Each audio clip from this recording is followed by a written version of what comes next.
Payday Aces High is in many ways the Payday sequel we deserved. A departure from the marketability of the original gang to explore something new in this vast, mostly unknown world. From my first impressions of this game, having a 5-day early access window earlier this month, my primary feelings are that of both excitement and regret. Genuine elation at the chance to experience the world of Payday from a brand new perspective, both figuratively and literally, but gutting disappointment that so many fans will miss out on this one given it's limited to a VR release. A couple of housekeeping points before I take you any further on my brief journey with this game. I was invited to take part in this playtest by the guys at Fast Travel, who are at pains to make sure you know they're the ones making this game, not those fellas who put out Payday 3 a few years back. This is not a paid review, however I was provided with a MetaQuest 3 I'm using to record this gameplay, as you can probably tell. I'm a complete rookie when it comes to VR as a whole. Still, I'm grateful for the opportunity, but have to admit, I'm in the process of finding my sea legs with this thing, and likely won't be using the device outside of playing Payday, as the nausea can get pretty intense, which I suppose is just testament to how much I genuinely enjoyed what Aces High had to offer, as I was going through the spin cycle to put this video together. That out the way, whilst I'm not going to hit you with the age-old hyperbole, as you can probably tell, I've very much enjoyed my slightly truncated sessions with this game, and a huge part of that comes from the world building. From the moment you step into the admittedly unfinished safe house, there's a clear charm oozing from this new gang style. Just look at this pre-planning map view as our handler runs us through the plan. It's so Payday, and instantly gives you all you need to know about the narrative context of the heist and the plan once inside. The Aces are a wonderful take on the Payday gang, with less of that instantaneous appeal of the old Core 4, but plenty of slow-burning X-Factor which grows with time. Their backstory is a really compelling hook for the heist we're taking on too. Hardened criminals starting from a financial blank slate, given they've just spent 5 years in jail after a betrayal from old colleague Warren Jupiter, who's taken advantage of their absence to pretty much take over the New Jersey area with more legitimate businesses. Of course, now free once more, the Aces' goal is purely revenge, reuniting with their handler, the Queen of Hearts, for that deck of cards theming, and waging a campaign against the many establishments now owned and operated by Jupiter. The beauty of this setup is that it immediately gives us purpose, tenure as heisting pros, and sets the stakes high from minute one. It also allows Fast Travel to pit us against Jupiter's private military, rather than directly in conflict with the police, which is not an accident as there is a certain brutality to playing games as visceral as this one in VR, so the idea of fighting blokes aligned with someone equally corrupt as you works just a bit better on the soul. The version of the game I was able to play only featured the branch bank, Flow Trust Bank in New Jersey, which is really the canonical setup heist, with the Aces breaking in predominantly to steal a ledger with information on Jupiter's new lines of work. The setup for the other 5 heists at launch, which will include the usual suspects, with an art gallery already front and centre in their marketing. Of course, we can also steal some cash whilst there, in addition to loose loot, which we crush to secure with this very tactile animation. Oh, and we can drop the Aces calling cards as a bonus objective to really send a message, a concept that's only been tinkered with before throughout the mainline series, and plays into this much more detailed reward system, with additional tasks earning extra cash before going through a multiplier which is based on the difficulty and chosen approach. Without a doubt, that's going to do wonders for the replayability of each mission, with the replay value of even just this starter heist going far beyond its purpose within the storyline, with quite distinctly scaling difficulty, additional obstacles and RNG variations for the placement of assets like security codes. More on the heist in just a moment though, as I do feel it makes the most sense, since we've touched on the narrative, to quickly mention the Aces as your playable crew. Character performance wise, I'm fairly impressed. Their designs are truly fantastic, and I love what this more stylized world does for the Payday aesthetic. Sort of nails that pseudo-realism we're used to, but without the horrible plasticine look we sometimes saw in Payday 3, whilst also managing to run within the more limited scope of VR hardware. The loss of detail isn't really an issue, at least on the branch bank, as so much of that is clawed back with atmosphere and lighting. But beyond simply their visual presentation, Line delivery is excellent and sells this highly experienced gang with fewer tropes than what we're used to with the regular crew, although there are plenty of quirks which give you insight into their specializations within the gang. Trouble? No. Everything's just great. Nothing weird going on at all. Okay. My main joined the playtest with the suave ace of diamonds, who finally brings the southern drawl of Payday 2 Beta Dallas to the game, which is exceptionally exciting. I can't for the life of me figure out what made you so suspicious. Ironically, although it has its archetypes, with the polite and effeminate ace of clubs being the de facto stealth expert, while the raucous ace of spades has big Sydney energy and acts as a loud enforcer, Aces High feels less interested in landing one-liners than the supposedly gritty Payday 3, with a real sense of purpose to this crew's actions, as is well sold by their voice actors. Of course, the only other character we've heard from is the Queen, the Bane-like figure, who sounds an awful lot like Shade, with a few less expletives thrown in. The director should have the key to the bank vaults, but you need to get down there first. Maybe the gate can be opened in the security office. Again, she helps ground the game and provides real clarity of instruction, which feels even more essential when thrown into the visceral panic of VR, at least for a newcomer such as myself. Speaking of which, fortunately the game has a very comprehensive tutorial, which I was forced to play through, and thank God for that, as it took about 10 minutes to work out how to reload half the weapons in the game. For the gun nuts and VR experts, I'm sure it'll come as second nature, and might not even be worth bringing up. Hell, I suspect it's VR industry standard, but each weapon has a highly detailed handling and reload scheme, which I struggled to pick up on the fly, but after taking the time to learn, feels just incredible. The added immersion from handling everything so manually is part of what immediately drew me into this world. Of course, being so new to all this, I might see something that's par for the course and fawn over it, but though shooting is a key mechanic I thoroughly enjoyed, the game also does an absolute ton with its VR setting to make even the more boring downtime moments of the Payday gameplay loop incredibly engaging. We have new minigames for fixing the drill, requiring you to keep the handle in a certain location to get it going, in addition to safe cracking, acting as the new lock-picking surrogate, playing into its more intuitive feel in VR. The watch is also a phenomenal innovation as far as Payday is concerned, a cut cosmetic from Payday 3 as I understand, but here it's doing all the heavy lifting of the UI, telling you your ammo count, health and armor, and also reminding you of objectives. It's the key to hacking things like doors, which is so satisfying to me. The framework of Payday's heisting fantasy lends itself incredibly well to VR, and its movement-driven gameplay, things like keypads and loose loot now an active part of that rather than a secondary distraction. In terms of combat, all your faves are here, shields, dozers, even drones have had a massive glow up, being much more fun to shoot at in VR than the techies little shits in Payday 3. Snipers can always take a hike as far as I'm concerned, but the aim challenge they present is at least a little more involved here from the VR perspective. On that immersion, obviously sound and audio is part of the formula, and I'm happy to report that weapon and in-game sound effects are excellent, as are the security faction's dying screams and radio chatter.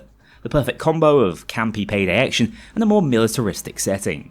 I was surprised to see the game evolve into more of a horde shooter as heist played out, especially once the endless assault hit, actually struggling to push back into a wave for need of reloading, but that's probably a solo player issue and to a certain extent a skill issue on my part.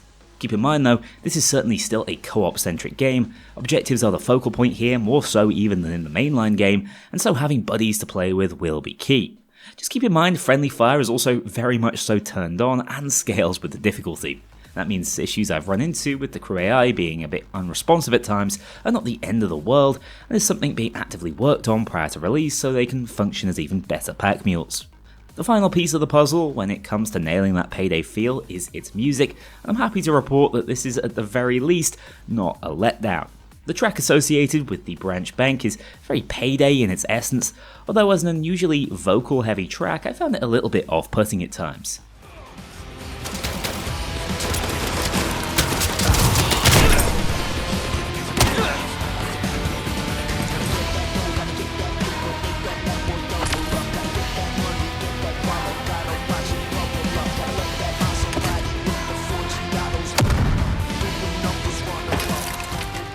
Not up there with the usual stuff we'd get from Gus and Simon, in my not so qualified opinion, but still gets the job done, highlighting the intensity of assault waves.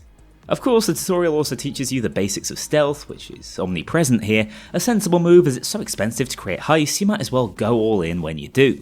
Unsurprisingly, stealth seems to be tough as nails, and is generally discouraged until you know the ins and outs of a heist. The private and public system is back though, which is so well suited to this game as that feeling of casing the joint massless is so damn satisfying. Of course immersive by its very nature now. Although I've yet to play Payday 2 VR, I still can't get over just how well suited to this format the franchise is, and seeing a game built from the ground up with that in mind really pulls it all together. A few mechanics to keep in mind though: pistols start silenced until you go loud, so no need to worry about mods. As in Payday 3, you can run to bait guards towards you, or chuck different items you find around heists to cause distractions. Guards aren't the brightest, but stealth is still incredibly difficult by virtue of the level design and how hard it is to track them in your limited field of view. Cams and guard radios are also omnipresent, with the scramble to pick one up and answer it within 10 seconds far more intense in VR than what you're used to, although I'm yet to work out how body moving works, if it even does at all, as I just sort of felt this poor fella up after taking him down. Also, don't try starting on security, they will not like it. As I've already mentioned, the culmination of all these stealth mechanics is a playstyle with an incredibly steep learning curve, needing to jump through a fair few prescriptive hoops to make any progress, which will require a lot of trial and error. Personally, I found the best approach was to be super bold and decisive in my movements, just like Payday 2, but with the added intensity of VR. From my session with the devs, it seems stealth actually gets more accessible as a group, as teams can control zones much more competently than solo players, and it is possible to do things like take down cams if you know what you're doing. Just back on the branch bank heist quickly, when playing in loud, this is as simple a Payday heist as you can imagine, probably a little more bite-sized than anything we have in 3, but on par with some of the original Payday 2 hits. It's a case of finding a key code in one of a few locations, turning this ever so satisfying handle to gain access to the vault, and drilling your way inside. There's a few safes to open up down here, and the cops really bottleneck, at least on easier difficulties, but things certainly ramp up for the escape, needing to access a garage to locate your calling cards, and some C4, blasting a route into the sewers to make it out cleanly. There's also room to complete many of these objectives out of order, which rewards splitting up and retaining map knowledge.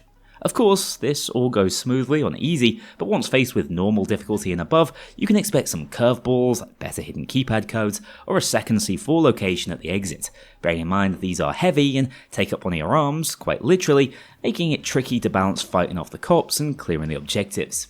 The other consideration is loot, with bags being loadable on your AI as always, but otherwise needing a hand to carry, which is a notable trade-off and was a little too much micromanagement for Kknowley over here, with way too many things going on at once.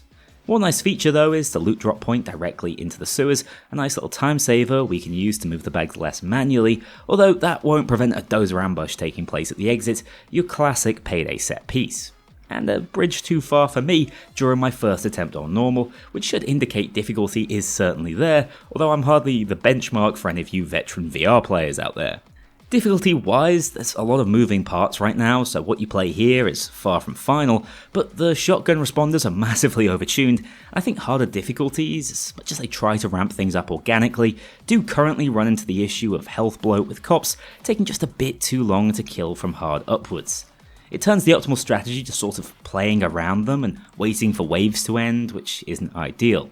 That's all anecdotal though, and very much subject to change, and I think it probably is smart to release with a tougher upper end challenge, as Payday fans expect something with a bit of a punch to it when taking on overkill. Enough of my unqualified opinion of VR game difficulty though, all I can tell you is whether this is a good Payday experience or not, and at least at this very early stage, I've got to say it 100% is. This is the heisting fantasy, and even with a new crew and paint job, the Payday DNA is inescapable at times. And although that comes across in the characters, the world, and the heist objectives, it's even more present in your arsenal. In total, there are 15 unique weapons to wield as of now, in addition to variations of each across the pistol, rifle, SMG, and shotgun categories. Highlights include the Broadhurst Redeemer, a quad-barrel shotgun, the classic AMCAR, and the CAR C3, not to be confused with the CAR 4. Overall, I'd say shotguns get the best deal in terms of variation, but ARs strike me as the natural meta option, if only to reduce time spent reloading. Of course, it's also possible to go akimbo if you fancy, but I wouldn't always recommend that given how pivotal reloading is to the general loop. Weapon customization is a bit limited, but with each having its own quirks and functions to learn, I feel there's plenty going on here from a weapon perspective to tide us over to future updates. Outside of your primary and secondary though, the game also has deployables like classic sentry turrets, ammo and medic packs, in addition to throwables and utility options such as grenades, which cops also have access to by the way, and have turned into the largest difficulty spikers in my experience. Most importantly, this game also features a grappling hook, which in my estimation makes it exactly twice as good as it would be otherwise. Sadly, this is primarily a stealth tool with seemingly predetermined locations it works on, but there's still a lot of cool things you can get done with it. Another starting tool is the revive pen, which is instant, although a little awkward to use in my case, but limited, meaning you still need to track resources closely, which is important as you don't have the classic down counter of Payday 2 and 3. In fact, you can even go into custody and come back without necessarily failing the heist, as you can see here, with failure instead only occurring when you run out of a team-wide set of lives or all go down simultaneously. But Kknowley, I hear you cry, what's a Payday game without skills and RPG mechanics? Well, fortunately, Aces High hasn't lost sight of that part of the formula either. Progression in this game is delivered via two primary currencies rather than levels, with cash mostly buying your weapons and attachments, whilst reputation is how you deck out your character with playstyle altering skills.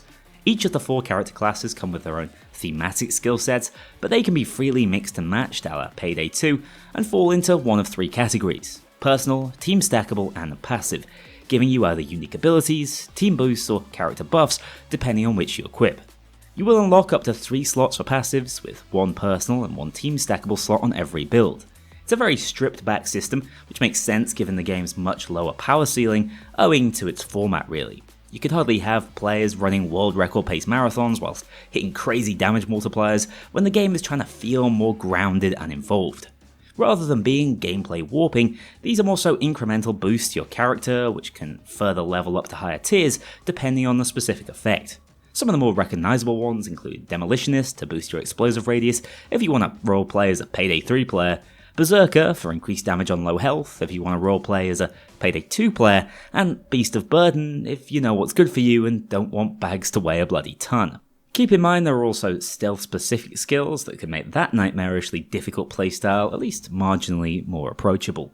Character customization doesn't end there though, with full suit and mask customization also available, although admittedly borrowing heavily from Payday 3 in terms of assets, but with plenty of unique ones thrown in for good measure. The more nuanced customization options, such as mask and weapon designing, isn't present here, but that's not a massive sacrifice in the grand scheme of things. Not everything is rosy in this alpha build though, I need to make that clear. Whilst it looks, feels and plays like Payday, without stepping on the toes of the already existing franchise, there are elements of the experience that either feel awkward in VR or still need refinements. Stealth is the big one for me right now. It's exceptionally prescriptive on the Flow Trust Bank and absolutely brutal at times given the perspective. There's a part of me that feels they should have lent into just purely prioritizing the game as a loud experience first, given just how frustrating I think stealth will be for players insisting on that approach. In over 10 attempts, I barely scraped my way through a single stealth heist on its lowest difficulty. I also think there's probably room to work on cop spawn density and placements, as sometimes they make perfect sense in context, like abseiling down the pipe to the sewers, and others you will literally see units appear in front of you out of nowhere. For a game that's greatest strength is its ability to immerse you in its world, this doesn't half bring you crashing back down to reality. I also found some of the initially endearing interaction minigames got old with time. Part of that is a result of mostly playing solo, but I did find my blood pressure rising occasionally in response to this fiddly ass drill game and safe cracking. That's all getting a bit nitpicky though for my liking with such a limited slice of the game to base these thoughts on initially. What I can tell you is it looks, plays and feels like Payday. They nailed the presentation and intangibles, which will make this a tough miss for any Payday fan without access to VR.